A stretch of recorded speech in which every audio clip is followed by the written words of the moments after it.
Hey guys, welcome to my channel. So as you all know, it is summer in the southern hemisphere, and summer means growth, especially for bromeliads and, well, all sorts of plants. So there are tons of flowers and things going on and popping, and it becomes a bit much to manage, but you need to ensure that you repot and give your plants adequate nutrients and that sort of thing, especially during the growing season. Generally you want to do it beforehand, but hey, what I'm going to show you is I've got a Wittrockia leopardinum,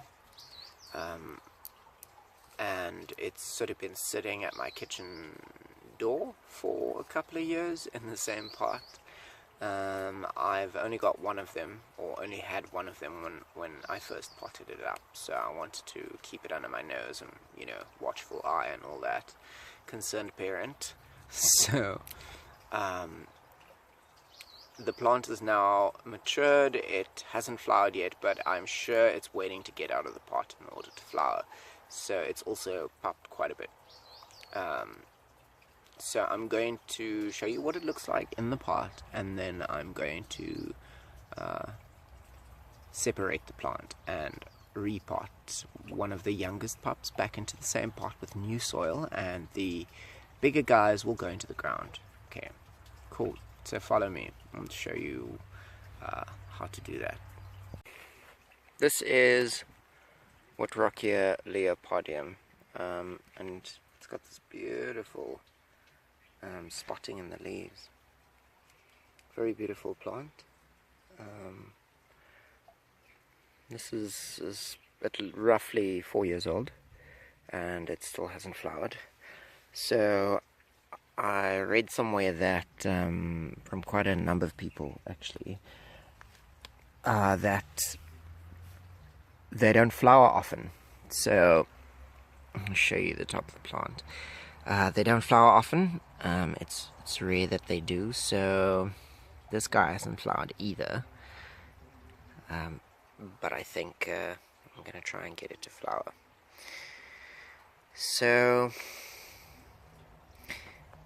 there is a pup to the side over there. So if I just, there's one there, and there's another one down there. Right. So each of those pups I've checked are also pupping themselves.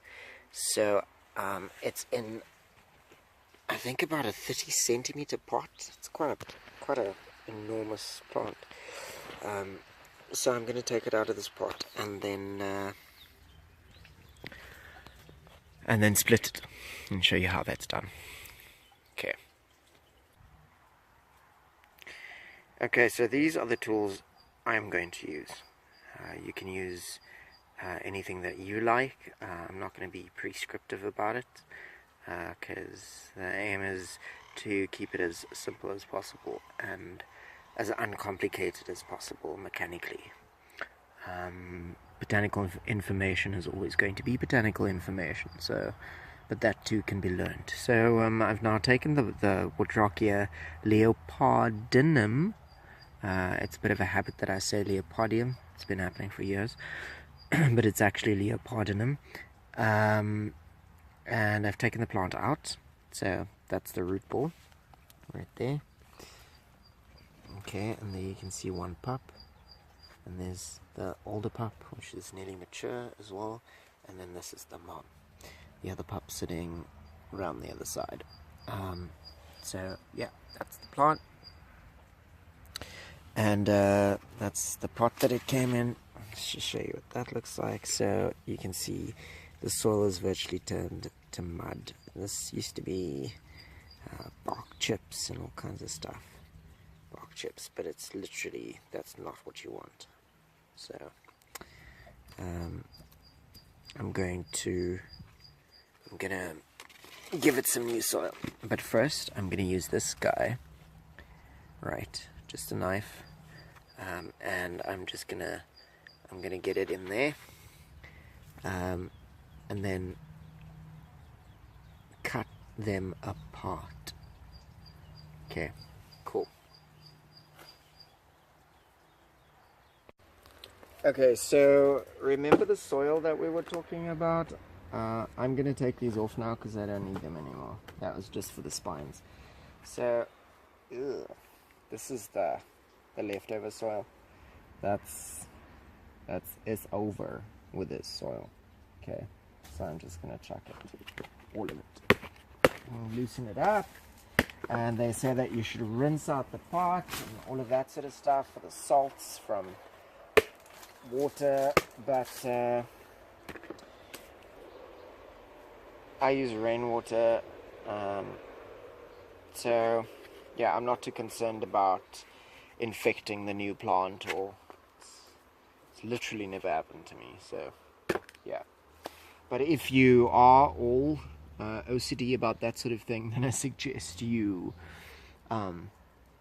rinse the pot in hot water, sterilize it, perhaps use some Milton's, which is what, like baby bottle sterilizer or something, and then just use that. So for now, I've got the medium, which is literally orchid bark, like orchid mix from our local, like Builder's Warehouse or Grow Green Organics, really cool company, based locally. So I've got some of that, and I've got a bit more, and a little bit more. Okay. Into this, I'm going to add some perlite. Okay. So that's what the perlite sort of looks like. Okay. Sprinkle. And careful, I've been told, like, this dust is blowing out, you don't really want to inhale that stuff. So you might just end up with something, perlitosis or whatever it's called. Then in my little coconut shell, I've got some bone meal. And I'm just going to crush that in there. Just a little, not too much. And then I'm going to mix that up.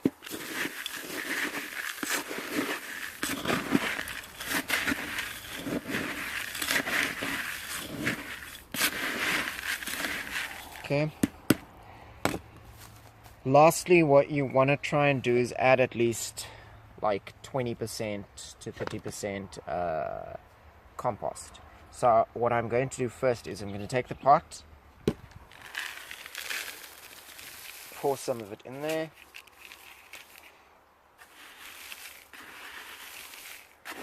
and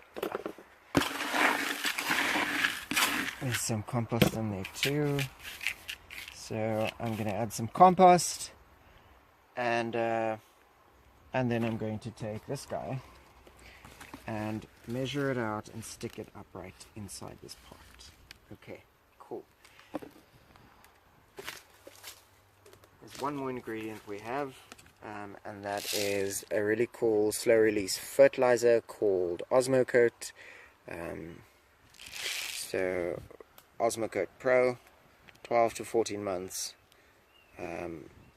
I usually just take my little Mrs. Pepper Pot spoon and sprinkle it in there. Okay, and I'm going to do that in there too, so it gets all over in the medium, and it will support the plant's growth while it's in the pot, which is probably why I can keep the plants in the pot for so long.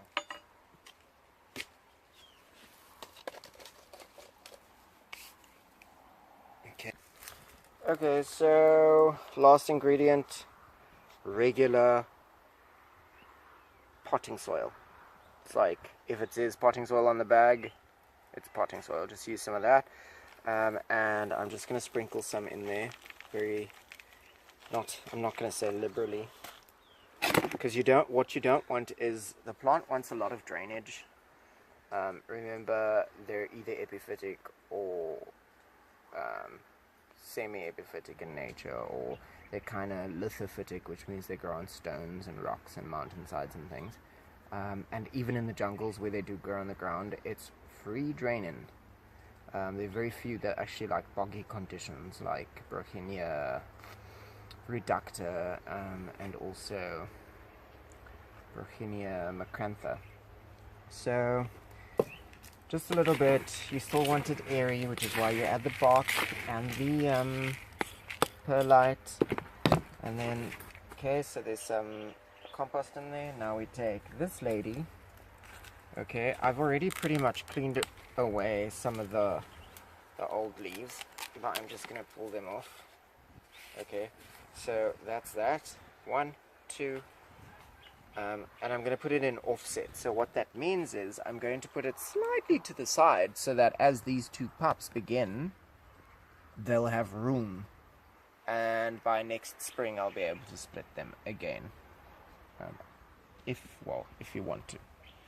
So in offset, just pour that in there, right, turn it round,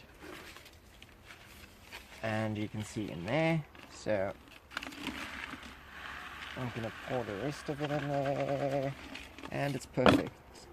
A perfect amount of medium, and I'm just going to push it down nice and firmly. Okay, so it's still a bit flimsy, so I'm just going to throw some of that on the top. Okay, move it around, and see, most of the leaves, because the mom was on this side, so it hasn't really formed that perfectly like round shape where it looks almost as though there's a leaf missing here, but there is a leaf, it's just shifted because the presence of its mother there. So I'm just gonna use the back of my arm and lift that up and shake the rest of the soil in there. Not really effective.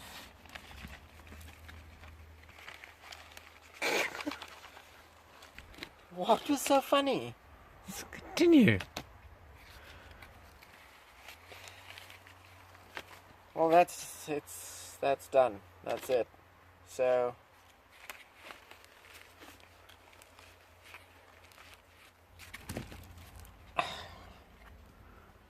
Wittrockia leopardinum repotted, and I'm going to put it into a position with